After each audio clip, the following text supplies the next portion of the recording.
जब परमेश्वर जी आए हुए थे बनारस में तो जगह जगह जा कर के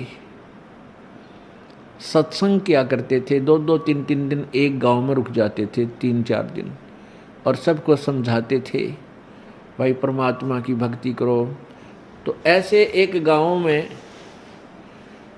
परमात्मा गए हुए थे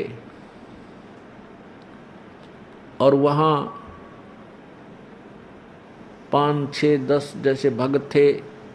तो प्रत्येक 2-4 भक्तों ने कहा प्रभु आज हमारे घर पर सत्संग करना, तो उसके घर पे सत्संग किया। दूसरे ने कहा प्रभु आज हमारे घर पे सत्संग करना। तो परमात्मा ऐसे 1 हफ्ता 4-5 दिन उस नगरी में रुके, और जिस भी घर में जाते थे परमेश्वर, तो वहाँ आसपास के क्षेत्र के भक्त भी आ जाते थे, और वो प्रतिदिन परमात्मा के लिए अच्छा आहार तैयार करता था। जैसे देसी घी का हलवा बना लिया, पूरी तार ली, खीर बना ली।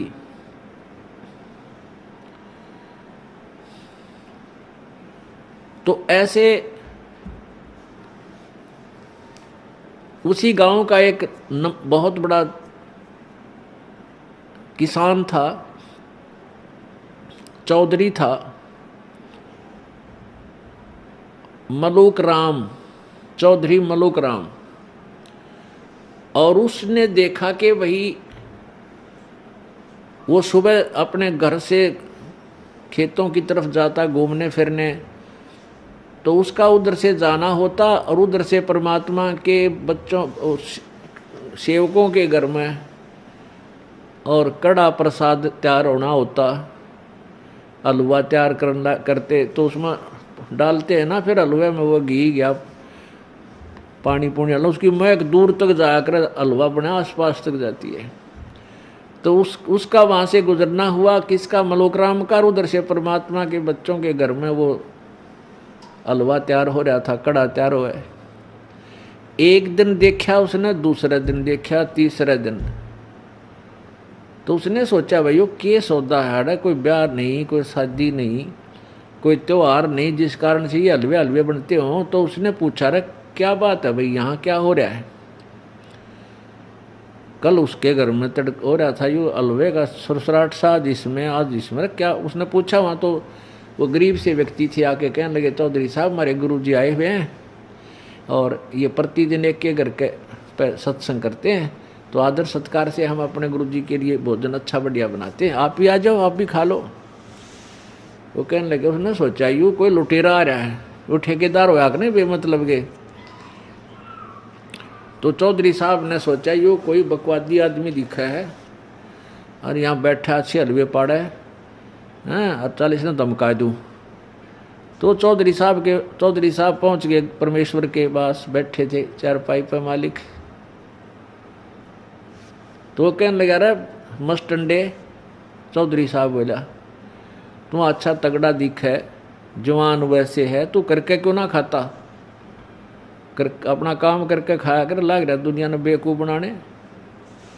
परमात्मा बोले चौधरी साहब मेरे को तो ये धंधा दे रखा भगवान ने, मेरी यह नौकरी है, मैं यही करता हूँ। बोला अच्छा वाह भाई वाह, बिना करे तेरे को बड़ा भगवान दे देता है। परमात्मा बोले भाई भगवान तो बिना किए भी दे दे, पर विश्वास को ना। अब बात यहाँ तक बढ़ गई बातों में। तो मुल्क चौधरी साहब बोले कि अगर मैं विश्वास कर दूँ तेरे भगवान पे, मैंने बैठे रोटी दे देगा। अगर आप विश्वास कर, आप पर विश्वास होए को नहीं, और हो गया तो आपको भगवान पक्का देगा, तो कितना बैठ जाइए। बोला अच्छा ठीक है। एक उसने शर्त रख दी कि यदि आज मेरे को भगवान ने रोटी दे दी, पहुंचा दी, तो मैं तेरा चेला बन जाऊंगा। और जय तेरे भगवान ने मेरे ती खाना नहीं दिया, पहुंचाया आज, मैं कितना बैठूं चाहे, तो तुझे अपने खेतों में मजदूर लगाऊंगा और छोड़ूंगा नहीं। बात पक्की? परमात्मा बोले भाई पक्की तो ही पक्की। अब चौधरी साहब सवेरे निकला था घर तक खाली पेट। उसने सोचा चल अपने खेतों से भी दूसरे गांव की तरफ जाकर दूर जंगल में एक पेड़ के ऊपर चढ़ के बैठ गया, बड़े से पेड़ के ऊपर चढ़ गया और कुछ ऊपर छुप के बैठ गया। अब देखूंगा आज मुझे कौन आहार देगा यहाँ पर। अब परमात्मा कहते हैं सोचल छिदर मैं करूं अपने जन के काज। उधर क्या हुआ कि ये भेड़ बकरियां वाले होते हैं और ये 2-4 गायें भी साथ रखा करते हैं, गऊ। तो उनका कोई त्योहार था, वो कहने लगे, उनने विचार किया भी आज अपना त्योहार है और दूध निकाल लो कुछ बकरियों का कुछ गाय का और खीर बना ले। उन्होंने 2 व्यक्तियों की ड्यूटी ला दी कि तुम अपना खीर बना लो और बाकी उन बकरियों को चराने के लिए दूर जंगल उस स्थान से थोड़ा आगे चले गए। अब उन्होंने अपना दूध और वह खीर शुरू कर दी। एक चूल्हा बना के वहाँ माटी का जंगल से लकड़ी तोड़ के आगे जला दी, उसी वृक्ष के नीचे जिसमें चौधरी साहब ऊपर बैठे थे, वो मलुक राम जी। जब उनकी खीर तैयार हो ली, इतने में क्या हुआ कि एक डाकुओं की मंडली घोड़ों पर सवार होकर उसी पेड़ के तरफ आ रही थी। वहां से एक रास्ता था आगे किसी दूसरे गांव को जाने का।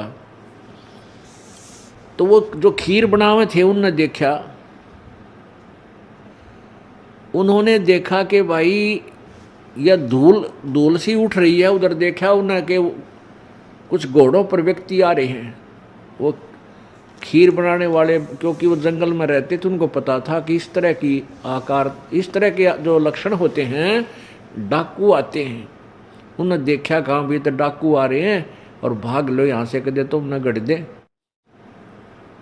वो तो खीर बनी बनाई छोड़कर दौड़ गए वहां अपने साथियों के पास जो 1 किलोमीटर दूर गए हुए थे। उधर से डाकुओं ने आकर देखा, वहां आकर रुक गए कि भाई यहाँ ये के बनाने लग रहे हैं, कोई आदमी है यहाँ पर। वो रुक गए उस वृक्ष के नीचे, अच्छी गहरी छाया थी उसकी। तो उनका जो सरदार था वो कहने लगा मुखिया कि भाई देखो इसमें क्या है, कोई भोजन ठीक हो तो खा ही लेते हैं। एक जने ने नीचे उतर कर देखा, एक व्यक्ति ने कहा सरदार इसमें तो खीर है, भूख जोर की लाग रही है, अच्छा बड़ा पतीला खीर का तैयार कर रखा है। अब एक उनमें से कहने लगा दूसरा समझदार सा, भाई क्या पता इसमें कोई जहर गिर गया हो, इसमें कोई विष डाल गया हो, सारे मर्जियाँ खा के ऐसा जल्दी मत करो, शांति करो थोड़ी, इसका परीक्षण कर लो, कोई पशु पक्षी ने डाल लो, थोड़ी सी पहले खवा दो फिर खावांगे। उन्हीं में से एक व्यक्ति ने कहा रहा बनाने वाला कितना यहीं छुप रहा होगा, ढूंढ लो ना और उससे खवाएंगे। पहला कहाँ जाता हूँ, डर के छुपेगा होगा हमारे से। हाँ भाई ऐसा भी हो सकता है। इधर उधर देखा एक ऊपर देखा तो इन्होंने बोला रहा वो बैठा भाई, एक बोला वो बैठा ऊपर छुपा हुआ, वहाँ वो चौधरी साहब बैठा था, चौधरी बैठा था वो मुल्क। तो डाकुओं ने कहा भाई आजा नीचे भगत जी। अब वो मुल्क चौधरी ने कहा मैं तो ना उतरूं, ने बोला उतरता जाएगा तू, पर हमने क्रिया और करनी पड़ेगी, तरीके नीचा नहीं दिखा ये मारेंगे गोली। अब वो चौधरी साहब तो 2 मिनट में नीचा आ लिया।